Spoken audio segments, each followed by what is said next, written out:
നിനക്കൊരു കാര്യം അറിയോ? പറ. എനിക്കിപ്പോ 30 വയസ്സായി. എങ്ങനെ? 35. കറക്റ്റ് പറ. അങ്ങോട്ടും ഇല്ല ഇങ്ങോട്ടും ഇല്ല 40. Okay, follow me.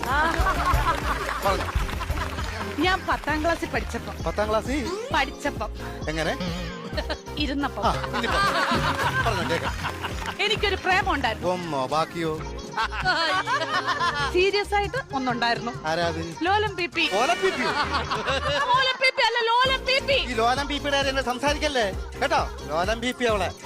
പരിസ്ഥിതി ദിനത്തിന്റെ അന്ന് അവൻ എനിക്കൊരു കൊച്ചു ഊക്കാച്ചി തെങ്ങും തൈയുമായിട്ട് ഇവിടെ വന്നു. അപ്പൊ നീ അവനെ ഓടിച്ചിട്ട് ചവിട്ടി. അതിനുശേഷം അവൻ എന്റെ മുഖത്ത് പോലും നോക്കത്തില്ല. എന്ത് പോലും ഞാൻ കണ്ടിട്ടില്ല. എങ്ങനെ ഇച്ചാച്ചി ചവിട്ടാതിരിക്കും അവന്? എന്റെ ഇച്ചാച്ചി നമ്മൾ അച്ഛന്റെ കുഴിമാടത്തിൽ നിന്ന് തൈത്തങ്ങ് വിഴുത് ഇവിടെ കൊണ്ടുവന്ന അല്ല ഇച്ചാച്ചി പറ. ഉമ്മ കൊടുക്കണം ഞാൻ ചോദിച്ചത്. അതിനുശേഷം ഒരൊറ്റ ആമ്പിള്ളാര് എന്റെ ഈ മുഖത്തോട് നോക്കിയിട്ടില്ല. എന്താ കാര്യം? Age over.